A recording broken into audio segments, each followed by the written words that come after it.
मुगल राज्य और शासक वर्ग किसी भी प्रकार का राज सत्ता का कोई शुद्ध सिद्धांत नहीं होता, क्योंकि मानव सभ्यता की ऐसी प्रजाति, नृजाति या सामाजिक कोटि नहीं होती जो अनन्य होने का दावा कर सके और जो शुद्ध सिद्धांतों को जन्म दे सके। प्रत्येक व्यक्ति या समाज प्रत्यक्ष रूप से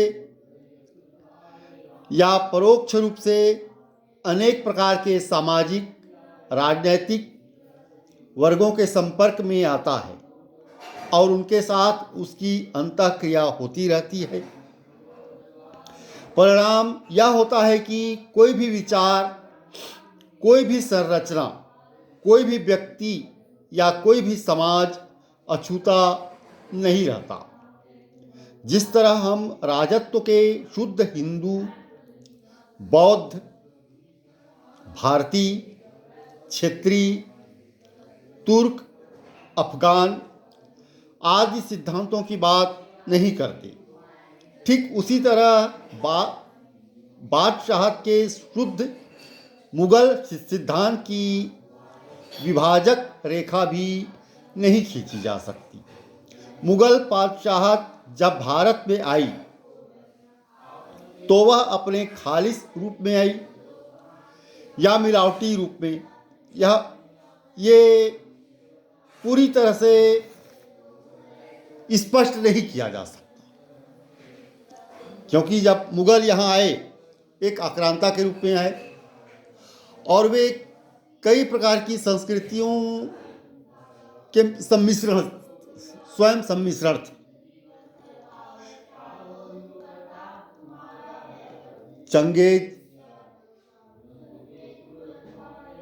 चंगेज खां, तैमूरलंग, कई प्रकार के सैद्धांतिक अलग अलग क्षेत्रीय सरदारों के सम्मिश्रण के परिणाम थे, उनके वंशज थे ये। और विभिन्न अवसरों पर उन्होंने अलग अलग स्थिति में अलग अलग निर्णय लिए।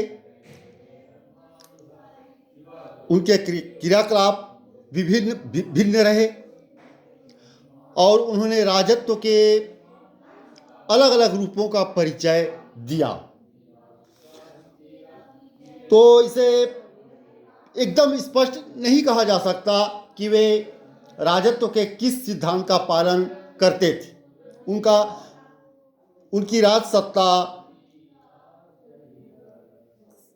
पूरी तरह मिलावटी थी या खालिस थी, एकदम स्पष्ट नहीं किया जा सकता, कम से कम अब तक तो नहीं किया जा सकता। मुगल राज सत्ता के बारे में विवाद का मुख्य कारण उसके अंतर्निहित द्विभाजन को लेकर है। बाहर से देखें तो मुगल राज्य विशेषकर अकबर के बाद वाले काल में पूर्णतः केंद्रीकृत राज्य दिखाई देता है, किंतु उसमें मंगोल परंपरा के वे अभिलक्षण भी स्पष्ट रूप से पहचाने जा सकते थे, जो केंद्रीकृत राज्य संरचना के लक्षणों से कतई भिन्न है।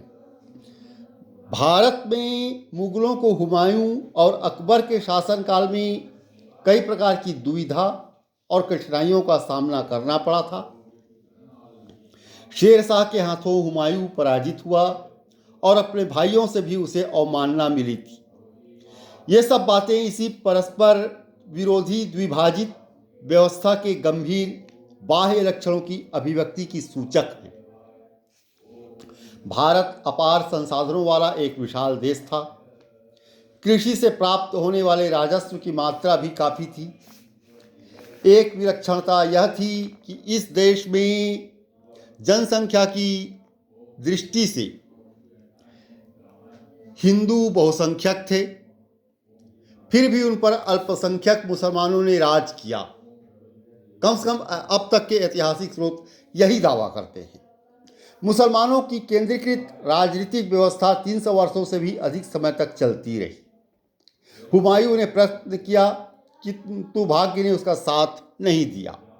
केवल अकबर ही राज्य का एक ऐसा ढांचा तैयार करने में सफल हुआ जो पूरी तरह बादशाह को ही धुरी बनाकर घूमता था। धन्यवाद।